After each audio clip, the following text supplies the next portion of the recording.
Pemirsa, untuk mengulas mengenai perkembangan investigasi MUI dan berbagai kontroversi ajaran Ponpes Al Zaitun, sudah bergabung bersama kami Ken Setiawan, pendiri NII Crisis Center.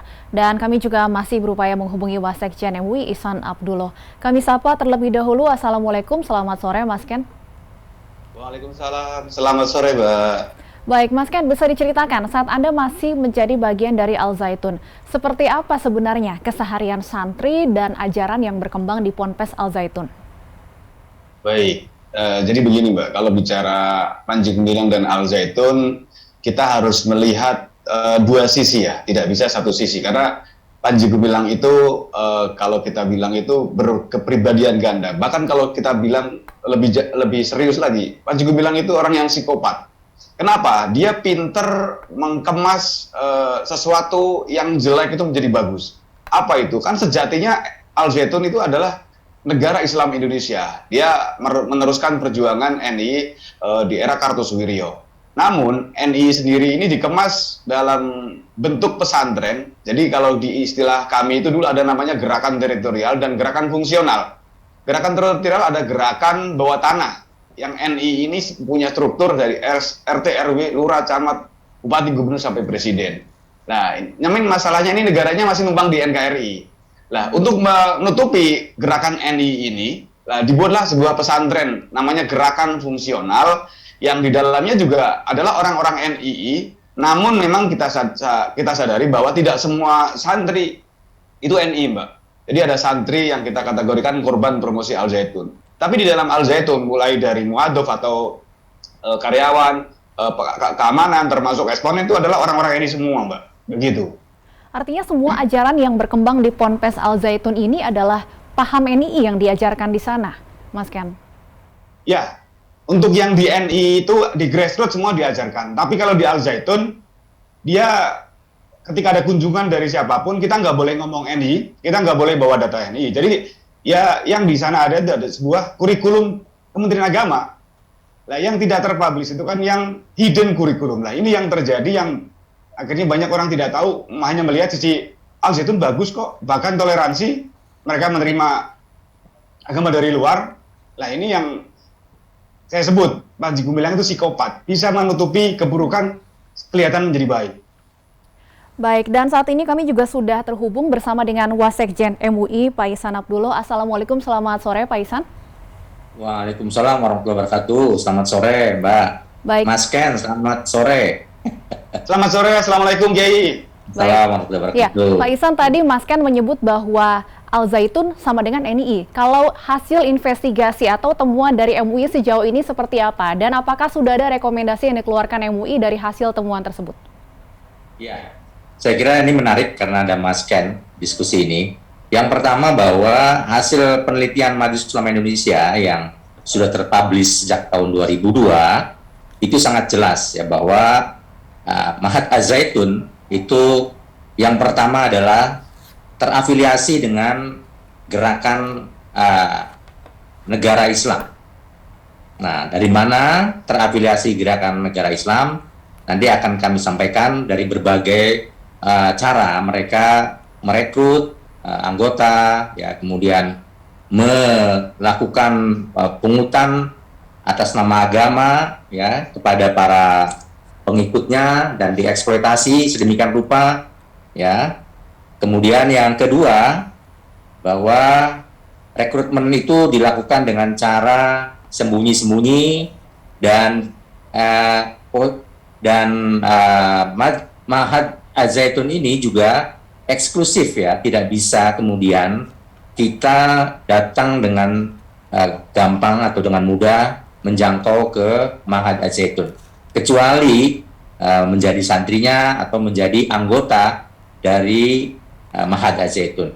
Dan yang kedua, Mahat Al Zaitun ini di dalam hasil penelitian kami yang telah dipublish dari tahun 2002 itu jelas menyebarkan atau mengajarkan paham nyimpang. Dan hasil penelitian ini sangat valid dan relevan dengan saat ini, terbukti dengan Panji Gumilang yang saat ini dengan terang-terangan, dengan jelas menyebarkan berita-berita bohong, menyebarkan paham-paham menyimpang dan mengadu domba antara umat Islam. Apa? Contohnya misalnya sekarang sedang berhaji nih ya. Mereka bilang satu suro itu haji di sana dan tidak perlu haji itu di tanah suci, cukup berkeliling di Ma'had Al-Zaitun dengan berkendara, lalu kemudian melempar jumroh dengan 7 semensak di Ma'had Al-Zaitun. Baik, Pak Ihsan, saya harus tanyakan, baik Pak Ihsan, mengapa kemudian kalau sudah ada hasil temuan tahun 2002 bahwa kemudian temuan MUI benar Ponpes Al-Zaitun terafiliasi dengan NII, mengapa tidak ada tindak lanjut saat itu Pak, sehingga Ponpes ini masih beroperasi sampai hari ini?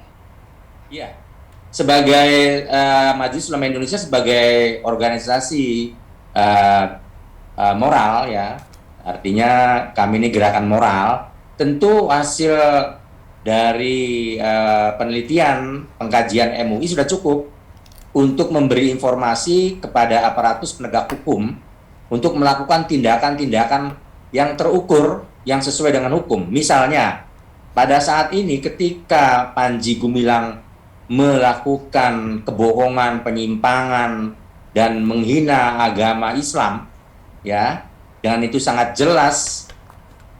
Kemudian juga mereka menyebarkan paham bernegara dengan pola-pola NII, itu sudah jelas seharusnya Panji Gumilang segera dilakukan tindakan hukum, yaitu diproses hukum, dan tidak perlu lagi dilakukan apa yang namanya peringatan, ya, karena dia telah melanggar Undang-Undang 1 tahun 65 PNPS dan pasal 156A yang tidak memerlukan lagi peringatan kepada yang bersangkutan. Dan yang kedua, tindakan ini adalah delik umum. Delik umum artinya aparat penegak hukum harus aktif, dalam hal ini polisi, kejaksaan, untuk melakukan tindakan berupa penahanan dan penangkapan dan seterusnya diproses secara hukum. Jadi tidak perlu lagi dilakukan menunggu pengaduan atau menunggu aduan dari masyarakat, karena ini bukan delik aduan. Nah, ini yang perlu masyarakat juga paham. Nah, yang harus dilakukan segera adalah tadi memproses Panji Gumilang secara hukum, dan otomatis nanti setelah diproses secara hukum ini akan kelihatan siapa sebenarnya di belakangnya dan yang pengikutnya. Baik. Ini memudahkan aparatur penegak hukum untuk melakukan tindakan-tindakan berikutnya. Baik. Nah, sehingga keamanan, ketentraman, kedamaian, harmoni itu akan kembali, tidak seperti sekarang. Umat Islam seakan-akan terhina, teradu domba, dan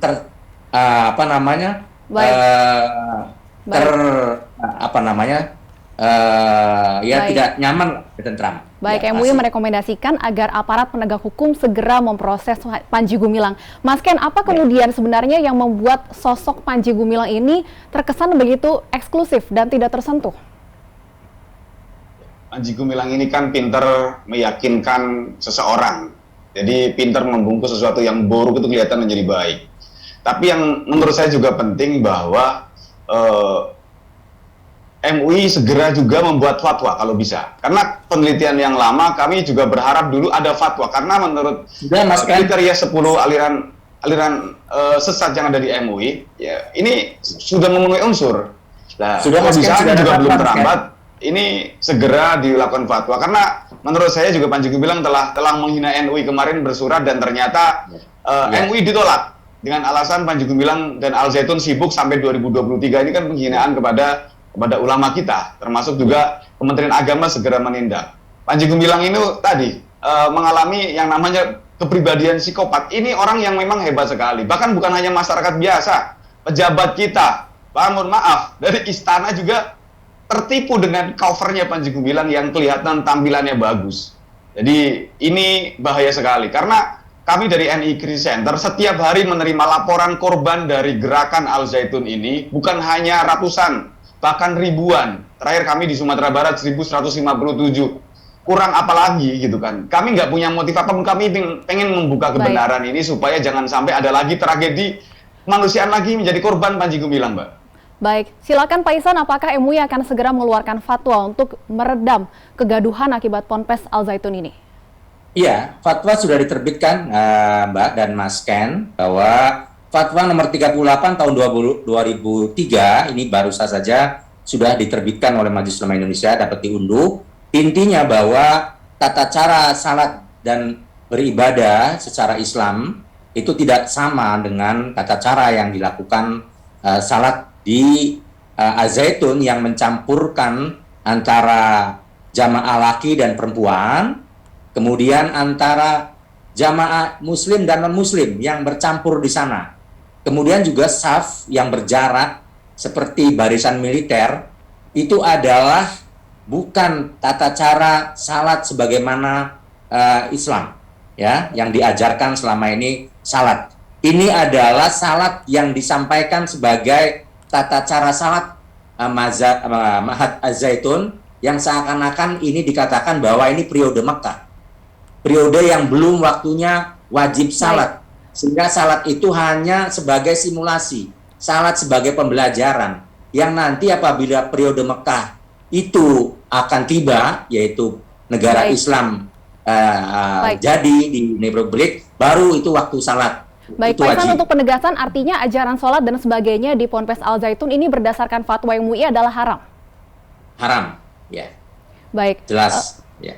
Baik, saya fatwa nomor 38 tahun 2023. Baik, Mas Ken, apakah memang ajaran-ajaran yang saat ini viral, yang tadi disampaikan oleh Pak Ihsan memang sudah diharamkan, ini sudah berlangsung sejak Anda masih bergabung di sana? Ya, dari saya bergabung tahun 2000 sudah dilakukan seperti itu. Bahkan sholat itu dalam doktrin kami dulu, itu bukan dilarang ya, tapi belum diwajibkan, karena menganggap negara ini masih hukumnya jahiliyah. Lah ini kan sebuah penyesatan yang nyata. Kalau bisa bukan fatwa haram, Pak Yai. Ya. NI dan Al-Zaitun Pondok Pesantren sesat dan menyesatkan. Ini karena ini sudah menyesatkan jutaan banyak orang. Menurut data dari anaknya Kartosuwiryo itu sudah 2 juta anggota NI yang ada terpapar. Karena setiap hari korban berjatuhan, jangan ada lagi ya masyarakat kita yang menjadi korban dari Al-Zaitun ini. Baik, sudah merugikan banyak orang. Kita akan tunggu seperti apa proses hukum dari aparat penegak hukum terhadap Ponpes Al-Zaitun ini. Terima kasih Mas Ken Setiawan dan Pak Ihsan Abdullah sudah bergabung bersama kami di Berita Satu Utama.